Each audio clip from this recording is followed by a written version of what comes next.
teknik modifikasi cuaca. Saya akan menelisiknya eksklusif. Biasanya Bapak Presiden tidak akan lambat dalam mengambil keputusan dan tinggal kita tunggu waktunya dalam pekan-pekan ini. Jadi dipastikan besok nggak ada? Nggak ada.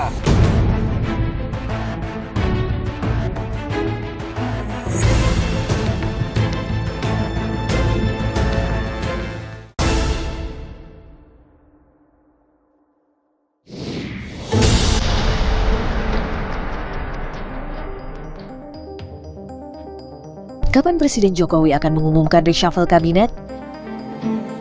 Tampaknya dalam waktu dekat. Sejumlah nama telah dipanggil ke istana. Mereka adalah politisi Partai Nasdem Muhammad Rapsel Ali, tokoh muda Nahdlatul Ulama Wicaksono, dan Wali Kota Bogor Bima Arya. Selain ketiga nama tersebut, ada pula kandidat kuat lainnya. Mereka calon pengisi kursi menteri baru yang namanya kerap disebut. Bahlil Lahadalia yang saat ini menjabat Kepala Badan Koordinasi Penanaman Modal (BKPM). Sebelum menjabat Kepala BKPM, Bahlil sempat menjadi Direktur Penggalangan Pemilih Muda dalam tim kampanye nasional Jokowi Ma'ruf.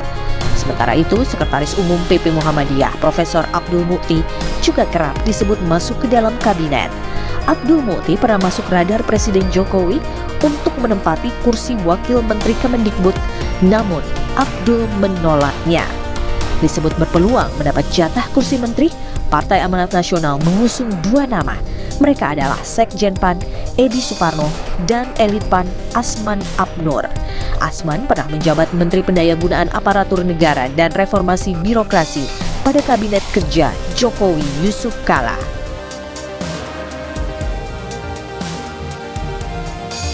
Perubahan nomenklatur alias nama kementerian ini membuat peta politik akan berubah.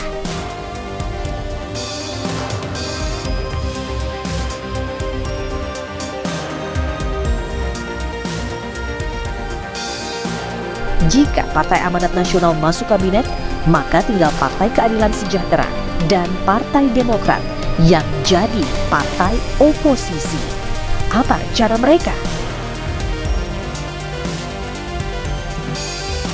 Beberapa hari lalu, dua partai ini, PKS dan Demokrat, bersua. Jadi kalau kita lihat adalah permasalahan yang dihadapi oleh Pak Jokowi sampai saat ini sangat besar gitu.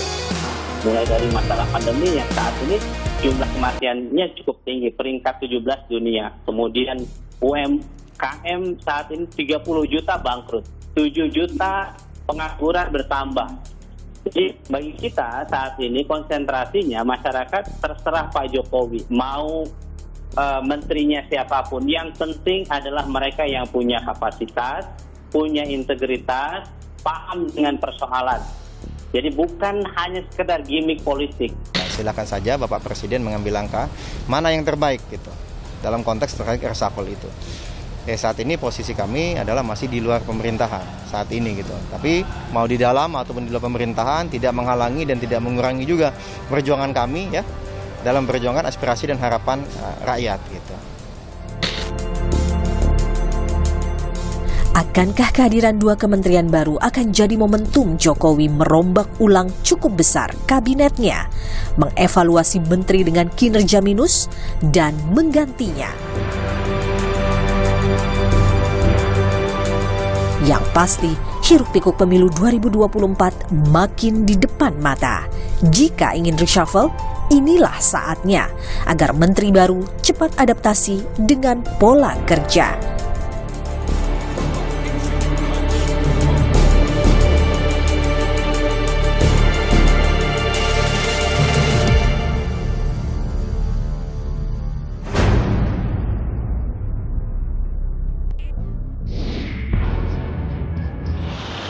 Saudara, peta politik yang berubah, nama-nama baru yang tak tersanggah.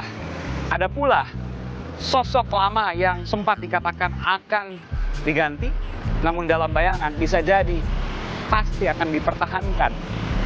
Tapi semua berpulang pada presiden, sang pemegang mandat rakyat. Selayaknya, seluruhnya ditujukan untuk kemaslahatan. Meski rasanya sulit untuk tak terhindarkan strategi mempertahankan pengaruh di masa depan. Saudara saya Aiman Wicaksono. Salam.